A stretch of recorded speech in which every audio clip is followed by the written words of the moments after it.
तो मैं सच बताऊँ, हमारे दूर दूर तक कोई लेखन के क्षेत्र में था नहीं, लेकिन मैं इसका बहुत बड़ा श्रेय सोशल मीडिया को देना चाहूँगी, क्योंकि वहीं से हम जाने पहचाने गए। यहाँ पग पग पर रावण मिलते हैं, दुष्ट साहस करते दुशासन, जो चीर बचाए नारी का वो वासुदेव अब नहीं उतरते। मैं अपनी बात कहूँ कि हमारे घर में तो कोई सुनने को भी तैयार नहीं है कि तुमने क्या लिखा और क्या नहीं लिखा।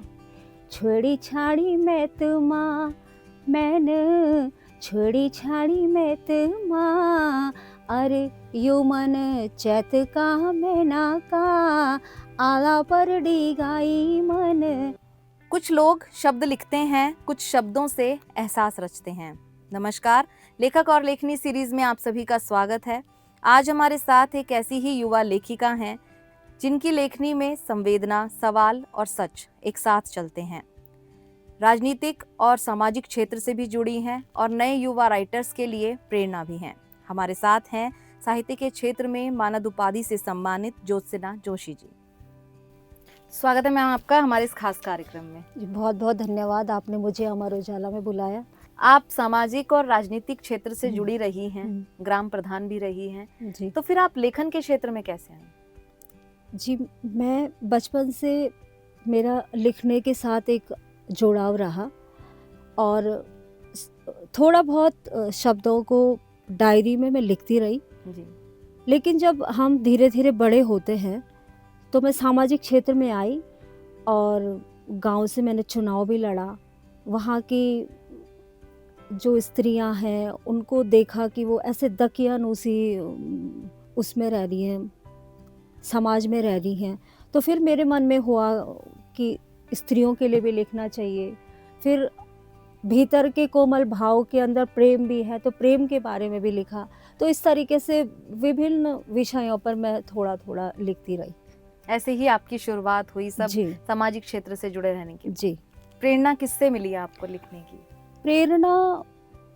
प्रेरणा हमारे घर में, अगर मैं सच बताऊं, लोग बोलते हैं, मैंने अधिकतर साहित्यकारों को देखा है कि वो बोलते हैं कि हमारे पिताजी से मिली प्रेरणा, हमारी माता से हमें वो मिली प्रेरणा मिली, या हमारे ससुराल साइड में था ऐसा।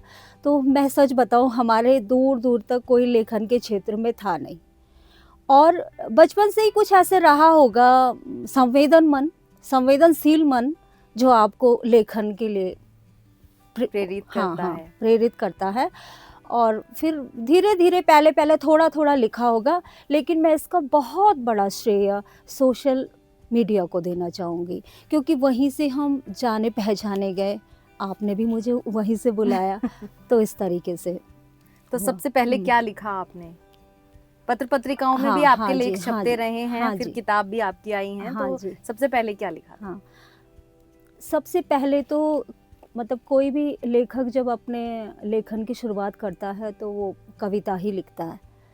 तो मतलब लिखी होंगी, कविताएं लिखी होंगी, और ऐसे ही करके मेरे साथ तो ऐसा हुआ है कि मैंने सोशल मीडिया पे ही डाला, फेसबुक पे मतलब मैंने डाला, अपलोड किया, और वहाँ से ही जो प्रकाशक होते हैं, संपादक होते हैं, उन्होंने वहाँ से ही उठाया। तो मेरी एक कविता है जो मैं पहली तो नहीं बोलूँगी, लेकिन एक छपी है, एक मतलब कविता हुई है प्रकाशित, उसे नवल में हरिमोहन जी ने प्रकाशित किया। तो मैं उस कविता के साथ में अपना परिचय देना चाहूँगी। बिल्कुल। तो सुनिएगा कि मतलब आपको मेरे तेवर समझ में आ जाएंगे कि मैं किस तरह से लिखती हूँ।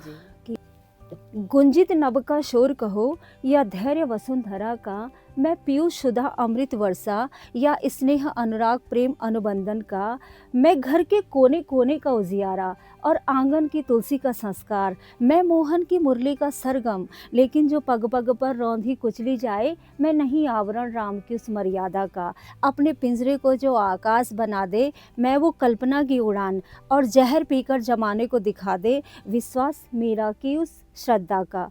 गीता का उपदेश कहो या प्रत्यंचा अर्जुन की गांडीव का, या लहू में लिपटा कण कण धर्म युद्ध की माटी का, निर्मल प्रवाह सरिता का कहो या चट्टानों से टकराता दृढ़ संकल्प, कबीरा की मुस्कान कहो या आखर आखर तुलसी का, या राधा के उस पायल की छन-छन, जो अभिमान तोड़ दे उद्धव का, जन्मों तक जो अपमान झेले, मैं नहीं राह का वो पत्थर।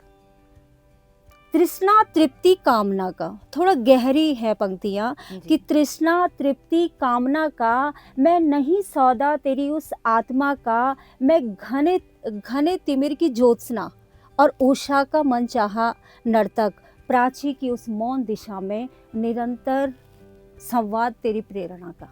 बहुत खूब ये कविता मैंने लिखी थी, शुरुआत में ही है लिखी लिखी थी थी। ये। तो हाँ किन जी। और विषयों पे आप लिखना पसंद करती हैं सबसे मैं ज्यादा? मुझे ना जो भी विषय उद्वेलित करते हैं, चाहे वो राजनीतिक हो, चाहे सामाजिक हो, चाहे मतलब स्त्रियों से संबंधित हो, जो विषय मुझे झकझोरते हैं मैं उन पे लिख डालती हूँ।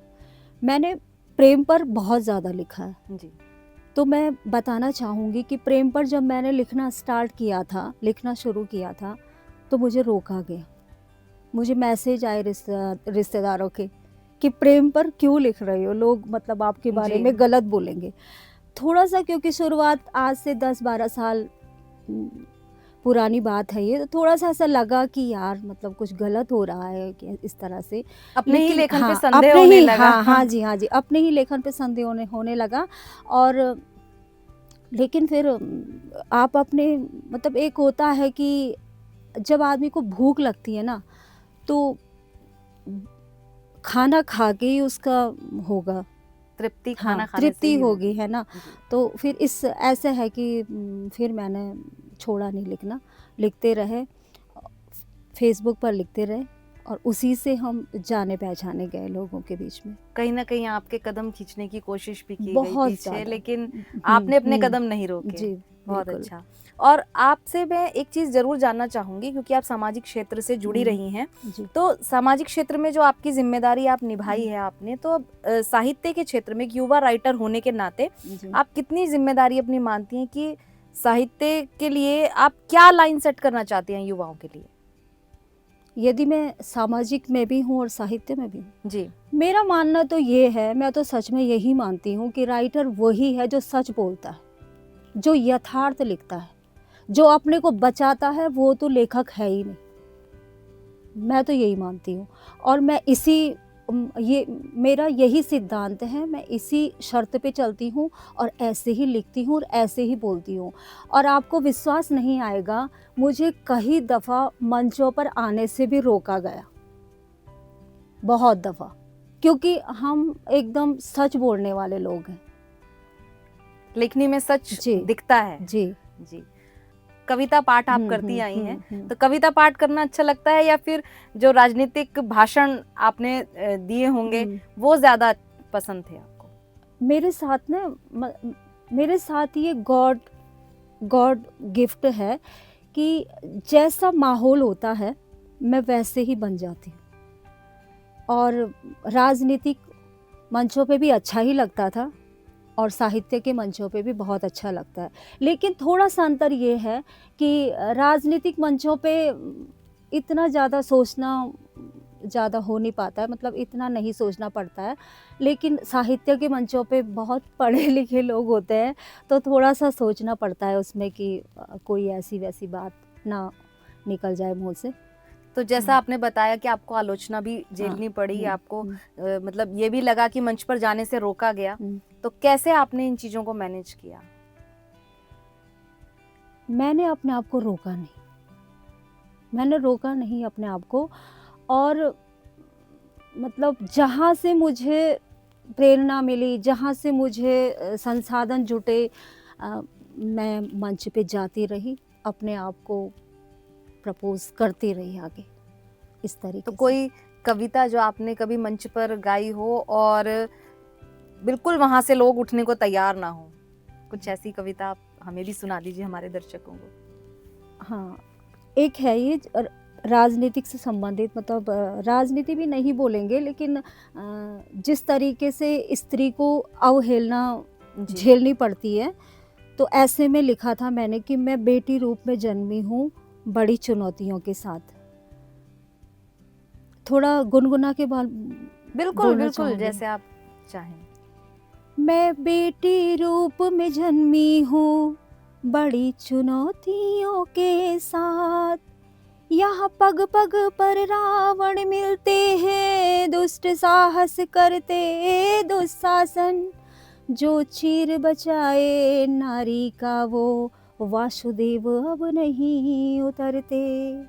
मेरे सपनों की कीमत होती है शर्तों पर ख्वाबों का बुनना, मैं धरा वसुंधरा धैर्य रखूं यूं, राम को भी दूं अग्नि परीक्षा, नैनों में नीर भर कर लज्जा का श्रृंगार करूं, जन्मों तक पत्थर बनकर वेदना पराई सहती रहूं। और आखिरी पंक्ति है, चट्टानों को तोड़कर मैं अपने पथ को नवमुख देती हूँ, भला बुरा खुद में समेट कर निर्मल सरिता सी बहती हूँ। बहुत खूब। धन्यवाद। आपने महिलाओं से रिलेटेड भी लिखा है और खुद आपने झेली हैं अवहेलनाएं भी और संघर्ष भी रहा इस तरीके से आपका। तो महिलाओं की आवाज क्या समाज सीरियसली लेता है? आपको क्या लगता है?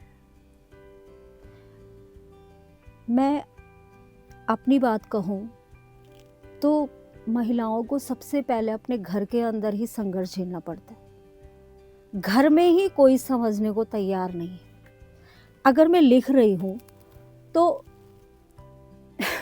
मैं अपनी बात कहूँ कि हमारे घर में तो कोई सुनने को भी तैयार नहीं है कि तुमने क्या लिखा और क्या नहीं लिखा, चाहे मायके के पक्ष में हो या ससुराल के पक्ष में हो। तो फिर हुआ क्या कि जब कोई सुनने को तैयार नहीं है तो आदमी खुद ही घुटता गया और फिर वो आ गया, उसका पृष्ठ पे उतर गया। तो इस तरीके से मुझे लगता है कि महिलाओं को तो खुद ही अपनी जगह बनानी पड़ती है, उनको कोई नहीं लेता सीरियसली। मैं गांव की प्रधान भी बनी तो ज़्यादातर लोगों ने हस्बैंड का ही लिया नाम कि वो है प्रधान, है ना, जबकि मैं प्रधानपति, जबकि मैं मंचों पे भी गई, मैंने पूरा कार्यभार भी संभाला, लेकिन उसके बावजूद भी ज़्यादातर मतलब पति का ही नाम आता था। तो इस तरीके से हमारे भीतर, हमें तो बहुत भीतर ही संघर्ष है, बाहर तो फिर बहुत बड़ा संसार है झेलने के लिए।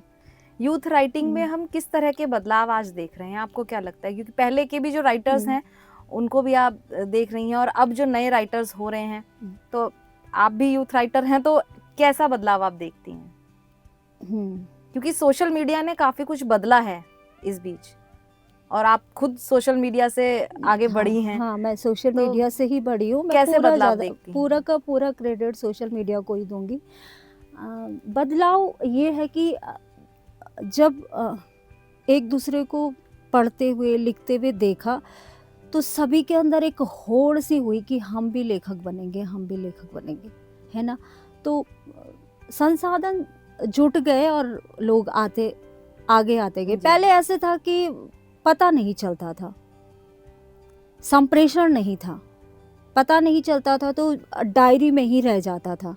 अब ऐसा है, डायरी से सोशल मीडिया पे आया तो वो 10 से 100, 100 से 1000 ऐसे लोगों तक पहुंचा। तो इस तरीके से चीजें आगे बढ़ी। आपका काव्य संग्रह आया बोले नयन, और अब आपके संस्मरण दादी का रेडियो। हाँ जी, तो इनके बारे में कुछ बताइए हमें। हाँ, अब बोले नयन तो मेरा कविता संग्रह है। जैसे जैसे मन के भाव उभरे वो मैंने पृष्ठ पर अंकित करती गई, और जब एक संग्रह बना उसका तो मैंने उसे प्रकाशित कर दिया। इसमें यही है, प्रेम है और स्त्री मुद्दों पे बात है, राजनीति के मुद्दों पे बात है, इस तरीके से। और दादी का रेडियो, क्योंकि दादी को तो हम एक ऐसा भी मानते हैं ना, गांव में कहते नहीं है, कोई चीज पुरानी अगर हमें पता करनी है तो कि जाइए दादी से पूछिए, बताएंगी। तो किस तरह के संस्मरण आपने इसमें लिखे हैं? दादी का रेडियो ऐसा है कि ये मतलब धुंधली धुंधली सी यादें छनती हुई आई हैं। जब मैं 7-8 साल की उम्र में, सिर्फ 2-3 साल, 2-3 साल मैं अपनी दादी के साथ रही वहाँ पे। और तब का है ये, मतलब वो उस समय जैसे गाँव का संस्कृति थी, गाँव के रीति-रिवाज, जी। अम, घर, वो गायों के साथ जाना, इतनी सारी बातों से तो आज की पीढ़ी कनेक्ट भी नहीं कर पाएगी, जहाँ तक मुझे लगता है। लेकिन मैंने कहा कि जब वो कुछ यादें हैं तो मैं इनको अंकित करूँगी, मतलब लिखूँगी मैं इनको। और वो दादी के साथ जब मैं रहती थी तो उस समय की वो सारी धुंधली सी यादें हैं। केवल 7-8 साल की उम्र में कितना किसी बच्चे को याद रहता है। मैंने पूरी ईमानदारी के साथ लिखा है उसको, किताब को। जो जैसा हाँ, याद है जो वैसा जैसा अपने मुझे शब्दों में याद किया है। आया मैंने वैसे ही लिखा। हमारे गाँव में कैसा था दादी के ज़माने में आपका गाँव? दादी के ज़माने में गाँव ऐसा था कि सारे कार्यक्रम सामूहिक होते थे। अब इसमें है एक शर्मिला दीदी की शादी। तो शर्मिला दीदी की शादी में केवल उनके माता-पिता ही इन्वॉल्व नहीं थे, बल्कि पूरा गाँव इन्वॉल्व था। सबका ही वो मतलब कार्य था। तो इस तरीके से मैंने ऐसे किया, मतलब इसे ऐसे लिखा है कि छोटे-मोटे काम, जैसे बड़े जो बुजुर्ग लोग थे उन्होंने वो क्या ये कलियों बनाया जी। है, और बच्चों ने उसको साज सजावट की, सब कुछ उसमें लिखा हुआ सब है। इस मिलके काम तरीके, करते हाँ, थे उस हाँ, वक़्त। ये वाली तो अभी चीज़। नया क्या काम कर रही हैं? अभी किसी किताब पर काम कर रही हैं? नया मेरा एक कविता संग्रह आने ही वाला है, ठहरे किनारे। और एक मैंने अलग-अलग महिलाओं का जो संघर्ष है, उसे लिखने की कोशिश की है। उस पे चल रहा है अभी काम। काम चल रहा हाँ है जी, नया, हाँ आने जी, वाले संग्रह आने है वाले आपका। संग्रह। हिंदी में तो आप हुँ, लिखती ही हैं, जी। गढ़वाली में भी लिखा आपने? हाँ, मैंने गढ़वाली में भी लिखा है, कविताएँ भी लिखी हैं, संस्मरण भी लिखा है। तो कुछ गढ़वाली में कविता हमें सुना हाँ, दीजिए। गढ़वाली में जब हम अपने घर गाँव को सोचते हैं, पुरानी बातें सोचते हैं, तो गढ़वाली जी। ही ध्यान में आता है। और कभी-कभी क्या हुआ कि मंचों के लिए हमें आमंत्रण आया, तो उसमें था कि गढ़वाली में गढ़वाली में सुनानी। लिखना है, तो लिखा है गढ़वाली पे। एक मैथ पे लिखी थी, एक बहुत पहले एक कविता, तो उसकी कुछ बिल्कुल। हैं पंक्तियाँ। तो पहले तो ऐसी है वो कि मैं तुड़ा की याद जब जब आई, हिर हिर पानी आँखों में आई, ऐसे है। तो एक लास्ट जो है उसमें पंक्तियाँ, उसे सभी ने बहुत ज़्यादा पसंद किया, कि सुनाती हूँ आपको, गा के सुनाती हूँ। बिल्कुल, बिल्कुल। स्वीणा सुपिना सबे बचपन का दिन भी, अरे माया ममता प्रीत लड़कपन का ख्वाब भी, छोड़ी छाड़ी मैं तुमा मैंने, छोड़ी छाड़ी मैं तुमा, अरे यू मन चैत का मैना का, आला पर डी गाई मन, चैत का मैना का, आला पर डी गाई। ये एक बेटी की ना कशक है, टीस है उसकी, कि मैंने इतना कुछ छोड़ दिया।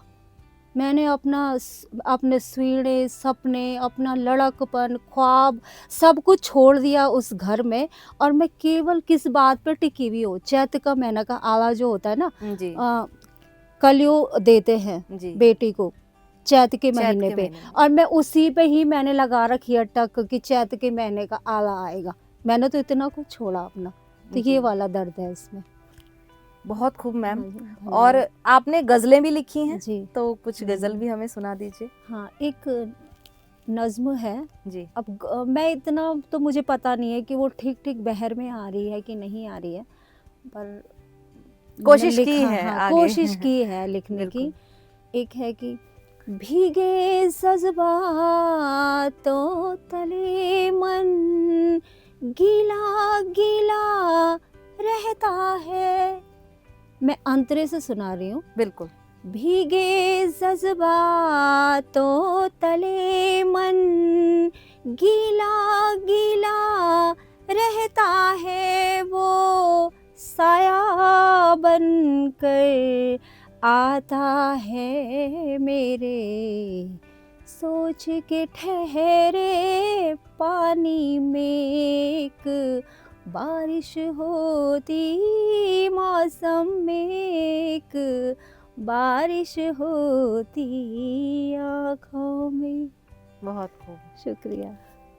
तो अब जो नए राइटर्स आ रहे हैं, हमारे यूथ राइटर्स के लिए कोई सलाह, कैसे अपने लेखन को और अच्छा बनाए वो? जी, सबसे पहले तो पढ़ना ज़रूरी है। जी। पढ़ते रहिए, क्योंकि बहुत सारी ऐसी बातें होती है, भाषा शैली, जी। शब्दकोश, जो हमको पढ़ने से ही समझ में आएगा। तो पहली पढ़ना राय तो ज़रूरी ये है कि पढ़ना ज़रूरी है, और फिर लिखते भी रहिए, लिखते रहिए। ऐसा होता है कि ज़रूरी नहीं है कि एकदम सटीक ही लिखें, अध कच्चा पक्का जो भी है लिखते रहिए, और उसको प्रकाशित करने की भी कोशिश करते रहिए। अब तो खैर ऐसे कोई दिक्कत है नहीं। आपने पढ़ने की बात की, तो हम्म। किताबें, अखबार कितना ज़रूरी समझती हैं आपकी? पढ़ना ज़रूरी है, अखबार भी एटलीस्ट?